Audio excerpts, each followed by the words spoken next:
July 20th, 1974. I found myself standing on the shore of Lake Ontario.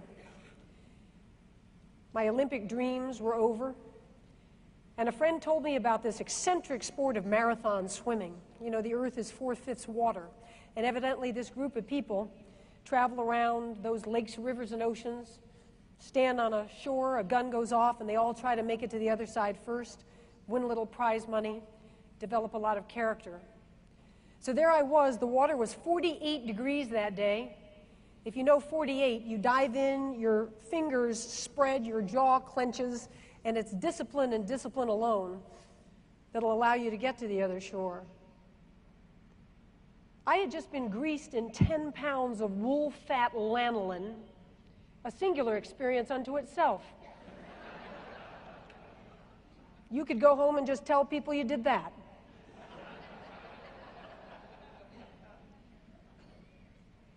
And I was beginning, I know it sounds terribly naive of me, but I was a pool swimmer and a sprinter, and now this is my first distance race, and I had trained in a pool. I thought my speed is what'll beat all these other people, and it never occurred to me now that I was going to swim against 443 other people on this day, mostly men. The men and women swim together in this sport, and I'm beginning to look around and seeing a group of muscular Egyptian guys over there, very popular sport in Egypt, and noticing a lanky, muscular group of Argentine guys over there, and 444 of us are about to plunge into this lake, and I'm just realizing for the first time that I'm not going to have my own lane. It's going to get a little physical. And the best distance swimmer in the world at that time for women was Judith de Nyad. And Judith was Dutch. She had swum the 100-meter butterfly in the 68 games in Mexico City. Judith was 6'1", 185 pounds. Looked a little more like a linebacker for the Bears than a swimmer, and she took this moment a couple minutes before the race to swagger across the beach, her enormous shoulders, to introduce herself to me. When she got up here, she took an index finger and jabbed it in the grease on my chest, and she said with every syllable and another jab, "I hear you're a very good swimmer. Well, you're not going to beat me." And she swaggered off, and I know this can't be true, but it just, gosh, it seemed to me that when she walked, the beach trembled slightly. And I said to my trainer, "I'm not going in. These people are animals." And the gun went off, and I went running down the beach, screaming obscenities in Arabic like everybody else. Found myself a little swatch of clean water, and as the sport goes along, you're never allowed to touch the boat, never allowed to use a flotation device. You can't sit on a kickboard or use flippers or a wetsuit. You may stop and take sustenance from the boat, but you can't touch the boat. So the hours are going by. It's just absolutely freezing. I know that I'm losing a lot of weight as it goes. And as the day goes by, my trainers from the little boat that have my handlers on it start showing me signs that the big Egyptian guy already dropped out, and you've passed up this and this and this person. Well, 18 hours and 37 minutes later, I finished third among the men that day, first among the women, and you know, the day after, Judith de Nyad announced her retirement from the entire sport. Yes.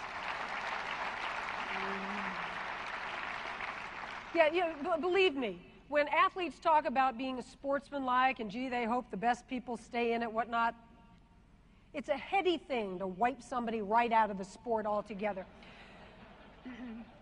When I got finished with that swim, I was cold. And my core temperature had dropped quite a bit, so I was rushed to a hospital to get an IV going, and I was stashed into the corner of an emergency room while my guys went up to try to get somebody to treat me. They put a Mylar blanket around me, and I was just sitting there, just shivering uncontrollably. I wasn't seriously sick or injured or anything, but, you know, we needed to get an IV going. And right at that moment, I was sitting by myself shivering. A guy gets wheeled in on a gurney. He's lying flat, and he's in pain. He's in excruciating pain. He's groaning. He's yelling out occasionally. And they put this gurney right next to me, and his people went to check him in. So now he and I are sitting next to each other, and I'm going like this. And he's going, "Oh, no, no." And he said, I guess to take his mind off his pain, "What's wrong with you? What are you doing in here?" And I said, "Well, I just swam across Lake Ontario, and I'm cold." And he said, "Why the hell did you do that?"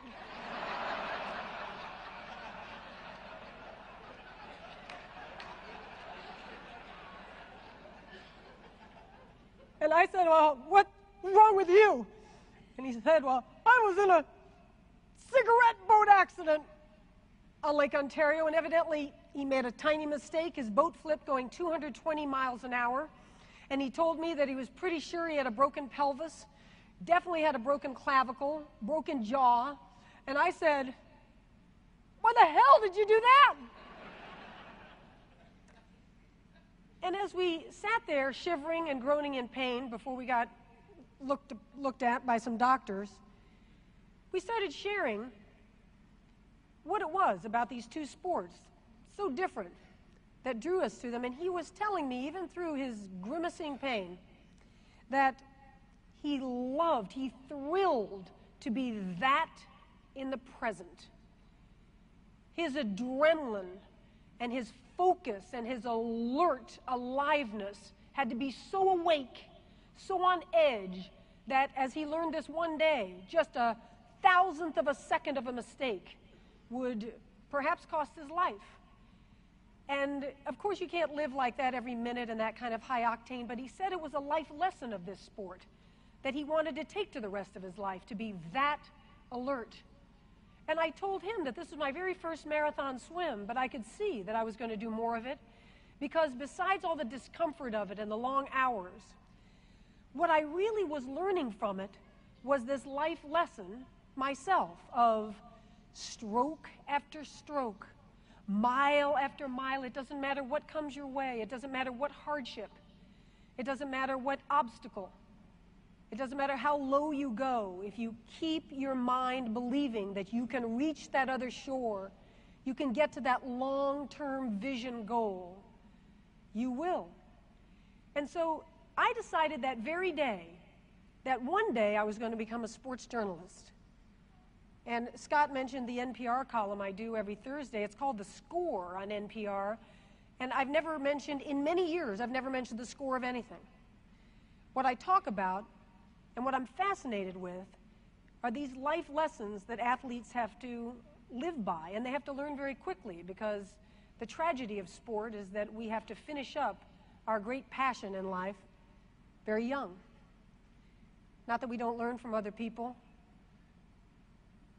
garner wisdom everywhere we go every day, if you want it, if your eyes and ears are open to it.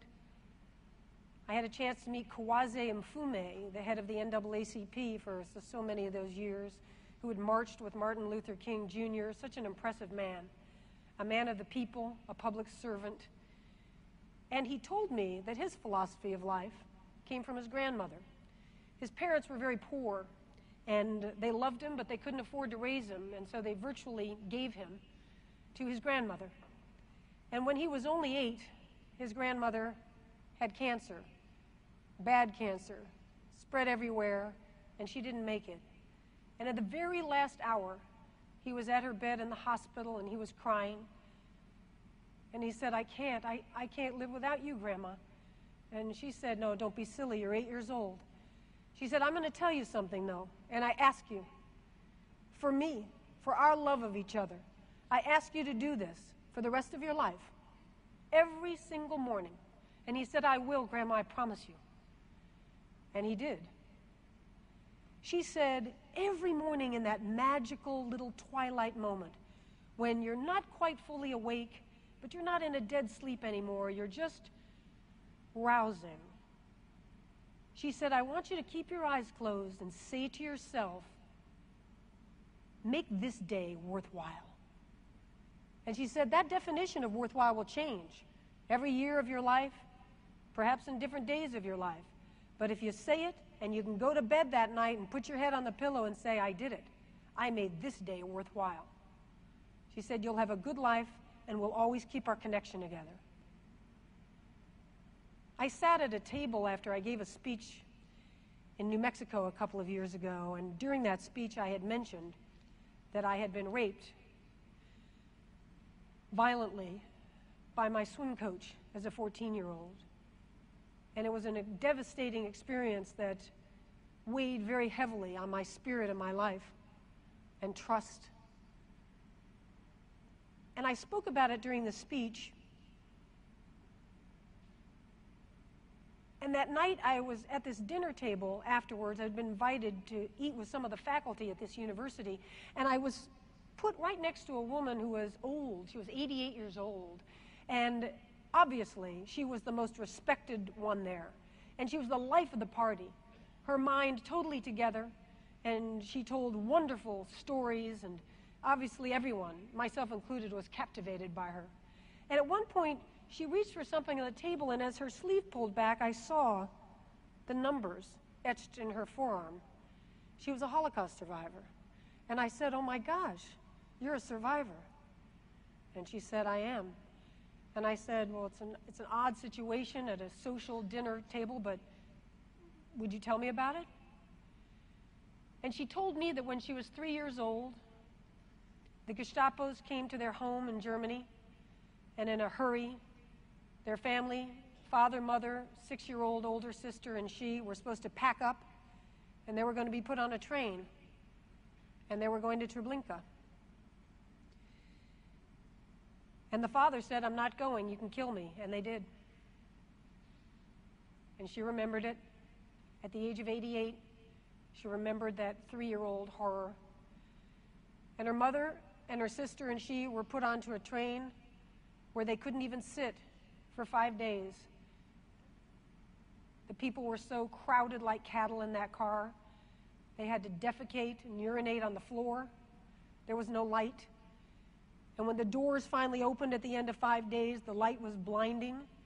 And her mother took the 6-year-old in the right hand and her, the 3-year-old, in the left hand, and walked down, scared to death, off that platform. And the mother and the 6-year-old were taken to the right, and she was taken to the left, and she never saw them again. They perished in the gas chamber. And she immediately was made into the SS officer's little concubine. And for the 2.5 years she was in that camp, she was forced to do all manners of sexual activity with these men every day. And she was 3 and 4 and almost 5. And I started to cry. And I started to cry because of her story, but I also felt tremendous shame that earlier that evening I had spoken of my little story. And I told her that I was ashamed. And she got up, spry. She took my hand and she took me into the back corridor. She looked me in the eyes and she says, "Everyone on this earth is allowed their pain and their feelings. The point is, do we rise above them?" And I said, "Well, then how did you possibly go through that trauma? And look at you now, the light of life in your eyes. Look at the respect you got. Look at the happiness you obviously have in your soul." And she said, "Well, it's odd you put it that way," because she said, when I finally got out, when the Allies saved us and I was taken to Paris, I was raised by some distant cousins, she said, one of the older women of the family said to me, "Darling, you will never ever, of course, forget what happened to you. But put it deep down in your soul, and don't ever let it live on your skin. Because it's a beautiful world, and you want to be part of it." And I tell you, this woman, she's not famous. She doesn't tell that story in places like this, but she should. It helped me more than years and years on a psychologist's couch, her courage and her attitude.